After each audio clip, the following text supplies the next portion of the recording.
Hi, it's David Layfield with Affordable Housing Online, and welcome to our weekly Section 8 update. Today is Thursday, February 5th, 2015. Sorry we had to push it back a day. I was traveling yesterday and was unable to get to a computer, but we've got actually perhaps a couple more openings to tell you about today that we didn't find out about until this morning. So I'll jump right into it because we have a lot to cover today. The Hangout might be 25 or 30 minutes long, so I'll try and be as efficient with your time as possible. Right now we're tracking about 116 waiting lists that are open right now. Five in addition to that are opening soon, and we've got about 19 that recently closed, and I'll touch on a couple of those.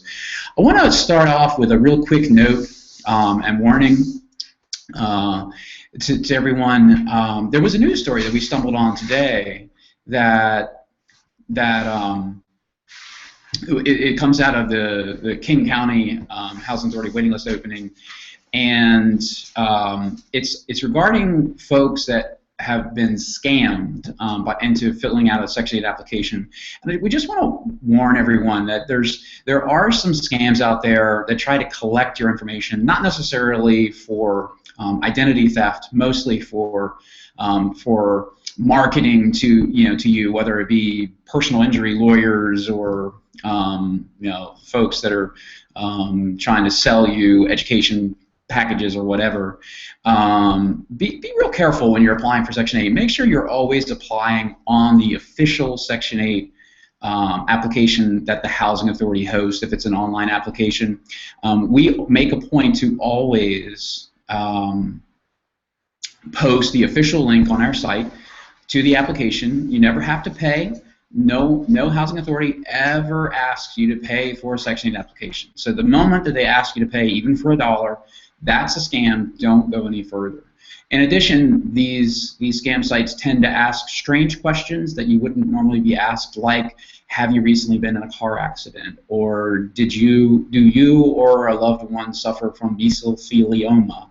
Or some strange question. If that's the case, you've stumbled on a scam site, and you stop what you're doing right then and don't complete the application. Again, always try and make sure that you're on an official Housing Authority website and you start giving the information out. We do not ever collect any of your information. We simply forward you on to the Housing Authority. We are just a news service and looking to help you find the right assistance.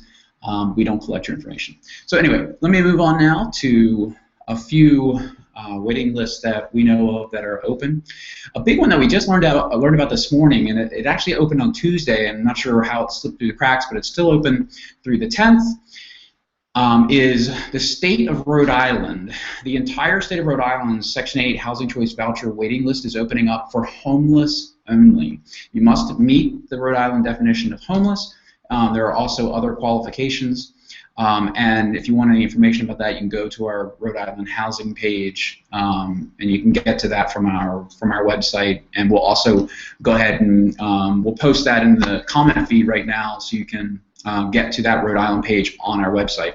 The waiting list opened up on Tuesday, February 10th. I'm sorry, it's open until Tuesday, February 10th at 11:59 p.m. It's online only. There's going to be volunteers available to help anyone who's homeless complete and submit their applications online, and those resource locations are available in various parts of the state, and we link to all those resources from our Rhode Island page. So again, check out our Rhode Island page for this what we consider to be a very large opening. Another one that's open right now, I just touched on a little bit, is King County, Washington, and that's outside of Seattle. It's everything in the Seattle area except for Seattle. It's open until Tuesday, February 10th at 4 p.m. Pacific time. It includes 33 cities, as well as all the unincorporated areas of King County, excluding Seattle and Renton. So again, it's open until Tuesday, February 10th. You can get all that the information on how to apply, links to the official King County Housing Authority applications from our King County pages. Another new one that we've stumbled on, and actually I think we found it a little bit late, but good news, it's not too late to apply, is New Haven, Connecticut. It's open until Friday. That's tomorrow, February 6th. These are mail-in applications. and it's a lottery system, and the lottery will be upcoming this year. Roanoke, Virginia. Roanoke is open until Friday, February 6th. That's tomorrow again, 5 p.m. Eastern Time. It's an online-only application, and there are locations available around Roanoke with computer access. That information is available on the Roanoke pages, and there are preferences for elderly, disabled, and displaced individuals, and the recent update is there are more than 900 people who applied for Roanoke on the first day of applications, which was, I think it was maybe on Monday. So very popular opening there. Another opening I want to talk about is Roseville, California. It's a metropolitan area near Sacramento. It's open until Friday, February 6th at noon Pacific time. That's again tomorrow. Online applications only. List of preferences are on our web page for Roseville. They'll choose 500 applications by random lottery to be placed on the waiting list. And then the last one I want to touch on, and remember, there's several more. Like I said, about 116 that are open. I'm only going to mention a few. Then the last one I'll talk about is Rhode, Colorado, which is a western suburb of Denver.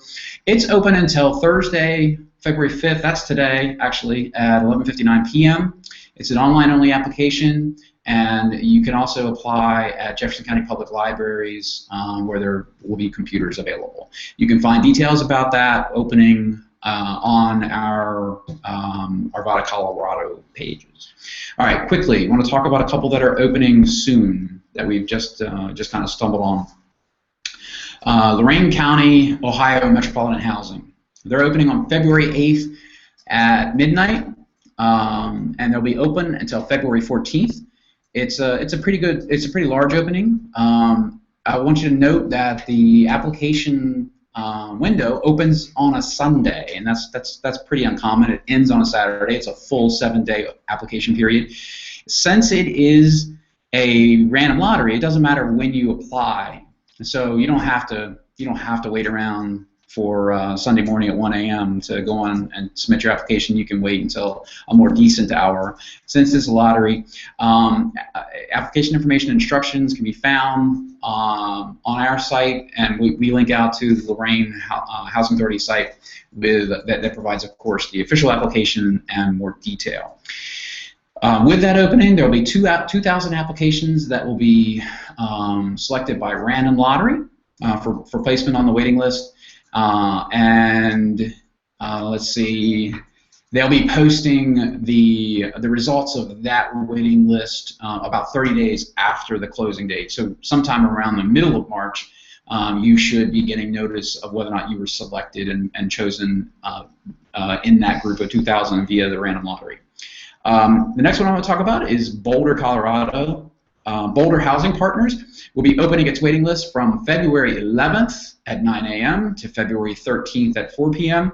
It's a fairly large program. It's an online application. Applications will be accepted through Boulder's website. We link to it from our Boulder page.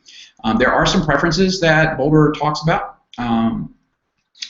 First of all, there's a local preference for anyone living or working in Boulder, and then applicants who are elderly or living or have a disability.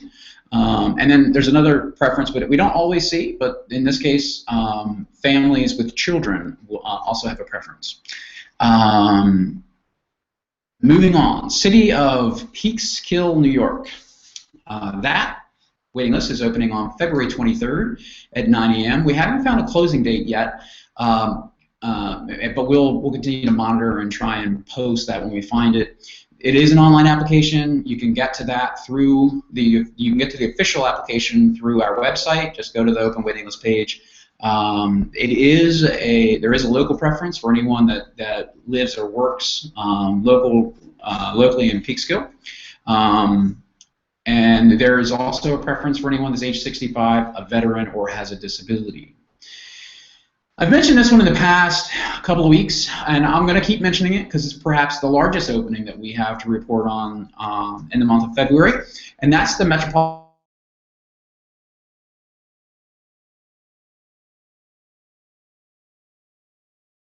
is really a regional. So it's kind of a big deal. It's online only, and they're expecting 60 to 70,000 applications, which is perhaps 3 times as many as they received back in 2007. We've monitored lots of big city applications like Indianapolis and Chicago and Baltimore in recent months, and seen those estimates blown away. You know, in Chicago alone, I think there was like 280,000 applications. So we would expect a metropolitan area this large to have quite a few applications. The good thing is it's online. It's a random lottery. You don't have to worry about standing in line. You don't have to worry about being the first ones to apply. You can get all the details on the Metropolitan Council opening on our website. Go to the Open Section 8 waiting list page, find Metropolitan Council, and there you are. We, again, post the official links for the application and all the other information that you need to apply. Lastly, the last open one I want to talk about is the Housing Authority of Thurston County. It's in Washington State. It opens on February 27th at 8:30 a.m. and it's open through March 12th at midnight. It's a fairly large opening as well. It's an online-only application. We've got links to all the official Housing Authority applications and websites that you need. They will be choosing through random lottery 1,000 applicants. And they reported that the next opening that they expect is approximately 3 years from now. So make sure that you let all your friends know that this is a fairly rare opening. If you're from Thurston County or the vicinity, you might want to go ahead and put that on the calendar. Again, there is a local preference, local residency preference for anyone who lives or works locally. And you can find all the details about this opening on our open waiting list page. Okay, let me move on to waiting lists that have recently closed. We get a lot of feedback on Google Plus and Facebook and email and other channels from folks that have applied and want to know, what their status is. First of all, we can't tell you what your status are. We're simply a news source, just like your local newspaper or CNN, whatever. We are a news source that provides information to renters regarding affordable housing assistance opportunities. So we can't actually tell you where you are on a waiting list. You've got to go to the official housing authority to find that out. But we always have great information on our housing authority pages that lead you to the proper place to find where you are on the list. So you can always start with us, but again, usually you need to go to the housing authority site to get that information. So let's see, Chattanooga. Chattanooga was open on Monday for just one day. I'm sorry, it was last week for one day. And this past Monday, on February 2nd, they published a list of applicants that were chosen on their website. There were 1,000 chosen. And if you go to the Chattanooga Housing Authority page that announces them, and we link to that page from our Chattanooga page on Affordable Housing Online, there are 1,000 basically coded numbers, and that coded number would be the number that you were issued when you applied online. You probably got an email back saying your number, blah blah blah blah blah. Look up that number in the list of 1,000, and if that number's in the list, you were chosen. If it wasn't, if your number that you were issued isn't in that list of 1,000 on that web page, then you were not chosen to be added to the waiting list. Now, they have said that they would expect to open the waiting list again in about 18 months, which means the Housing Authority believes that 1,000 applicants is enough time to process through in about 18 months' time. And another interesting thing about Chattanooga, and I think I shared this story on Facebook, but there was a recent Chattanooga news story that talked about how only 1/3 of Chattanooga voucher recipients, folks who were awarded a voucher, could actually find a rental that accepted the Section 8 in time, and that there's a big problem right now in Chattanooga where landlords aren't accepting Section 8. It's actually a big problem across the country. You even see some jurisdictions that are considering ordinances and laws that forbid discrimination against people based on their form of payment. But anyway, they say one of the reasons why in Chattanooga they actually can churn through the waiting list faster is because only 1 out of 3 voucher recipients actually can find a rental. So my advice to you, if you're one of those 1,000 people placed on the waiting list, is you really need to be prepared to quickly act and find a rental that accepts Section 8 when you get that voucher letter, because normally they only give you 90 to 120 days, and it's not so easy to get issued an exception if you run over. So anyway, just that little heads up. A couple others that have closed. Alameda, California, they received over 35,000 applications. Spokane, Washington, they'll be publishing their the lottery status sometime toward the end of this month. I think they actually said sometime after February 19th. Ferndale, Michigan was one that was pretty popular with our users, and we haven't gotten any information on that. We're continuing to monitor that to try and let you know how many folks applied and when they're going to be announcing the lottery results. And then the last one, a big one, Atlanta, Georgia. We've been hearing from users that they've already gotten their letters of whether or not they were added to the waiting list or not. We're trying to get an official response on the status there. So that's my updates this week. I'm going to move on to some questions and try and breeze through them because we're trying to answer more user questions. It's become very popular. We've got a lot of questions on our Google Plus thread, and actually can't get through all those questions in this, but we'll go ahead and answer those in the thread if we can't answer them now. First question is, if Section 8 vouchers are not available and will not be available for years, what does a senior do when they can't afford their rent anymore?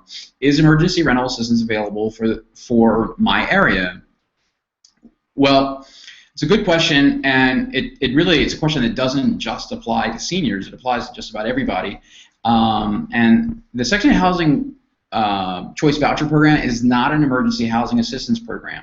Due to the oversubscription being there's 10 times more people that qualify for it than there is funding available to help, wait times for this assistance is many years long.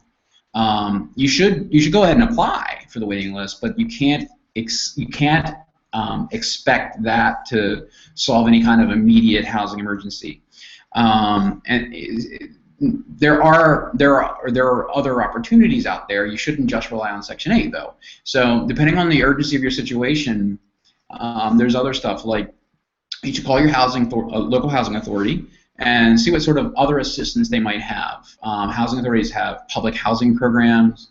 Public housing units, those are apartments that are owned by the housing authority. They come along with rental assistance, where you only pay a percentage of your income for rent, just like Section 8. And the waiting list for those properties tend to be much shorter than the Housing Choice Voucher Program. Many times the waiting, there may not be a wait at all, or there might be a wait of 3 to 6 months. Sometimes, in larger urban areas, those waiting lists do get closed, but they're a lot shorter than your Housing Choice Voucher waiting list. You have other opportunities like the Low-Income Housing Tax Credit Program and project-based Section 8 assistance. Offered through private landlords. There's still federal subsidies, but still may provide some more immediate resources to you than the Housing Choice Voucher Program. You can find all that stuff on our website at affordablehousingonline.com. Go to the homepage, enter your city and state, your county, and go to the page, and we list all the properties, we list the housing authorities that serve that area, we've got information about how to qualify based on your income, all sorts of information there, statistics about the number of renters, how many people are renter overburdened, all that stuff on our website. So go to the website and take a look so you understand a little bit more about the area. But again, there are resources out there other than the Section 8 voucher program, and we encourage you to keep looking. Second question, we get this all the time, and I'm sure I've answered it before. I'll answer it again. How long is the approximate wait time to receive a voucher? And we're seeing more and more folks posting on Facebook and Google Plus that, hey, I actually got added to a waiting list here and a waiting list there, but they didn't tell me how long I'm going to have to wait. And that's a difficult question to answer, and that's why the Housing Authority doesn't tell you. Because they don't really know exactly how long it's going to take. You have some that say it's 18 months, but then you have others that could be 10 or 12 years. It just depends upon the turnover rate that the housing authority is seeing. The turnover rate can have a lot to do with the local economy. If the economy is booming and people are getting jobs and their incomes are going up, then the turnover rate is likely to be higher, which means more people are leaving the program, creating more room for others. But it's really hard to predict, and no housing authority is going to tell you when to expect to receive a voucher. If they say it's 1 to 5 years, then you can figure it's going to be somewhere between 1 to 5 years, probably somewhere in the middle, because they're trying to be conservative with their estimates. But it's really hard to answer that question. My message to you is don't rely on your place on the waiting list to provide any kind of immediate housing assistance. You still need to be looking for other opportunities until apply to some, to public housing. Apply to a low-income housing tax credit community that's owned by a private management company. There's other opportunities that you need to be seeking while you're on the waiting list, but don't sit and wait hoping that you're going to receive a voucher next month, because that's not likely going to happen. You've got thousands of other people in your town that are doing the same, that are on that list waiting. So anyway, hopefully that helped. Another question, what can I do if my voucher expires before the rental I have chosen has passed inspection? And this is you think once you get your voucher, you've actually accomplished something, and you're through the woods, and your housing crisis has subsided some, and you have some relief. However, when they call you and tell you have a voucher, you're not done. You've got to make sure that you find a proper rental. It's your responsibility. They don't find them for you. You have to find the rental yourself. It's called the Housing Choice Voucher Program, which means that you are in control. You have got to go out and find a rental that meets the housing authority's standards, that is willing to accept Section 8, and both of those can be a challenge. So I would recommend that if you know, and if the housing authority has given you some feedback on your placement on the waiting list, so if you know that there's 50 or 100 people in front of you, then you probably want to start looking for a rental that's going to accept Section 8. And I'd recommend that you only look for rentals that are move-in ready, and with landlords that have used the Section 8 program before and are very familiar with it, because some landlords, if they haven't used the program before, it can be intimidating, and there may be repairs that the housing authority is going to require that ultimately they think are unreasonable.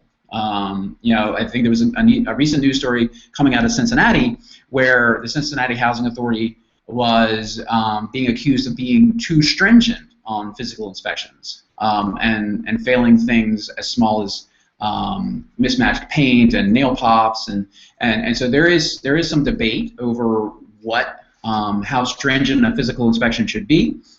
Health and safety is of utmost importance. The government shouldn't be subsidizing a housing unit that's not safe, but at the same time it should be reasonable. So I would recommend that you make sure that your landlord that you're looking at renting from has used the Section 8 program before, understands it, has a good relationship with the housing authority, but ultimately you need to understand that this is your responsibility. So if you choose a landlord that's not ready, that a rental that doesn't meet the physical inspection requirements, and you miss that window, remember you have 90 to 120 days once you get a voucher.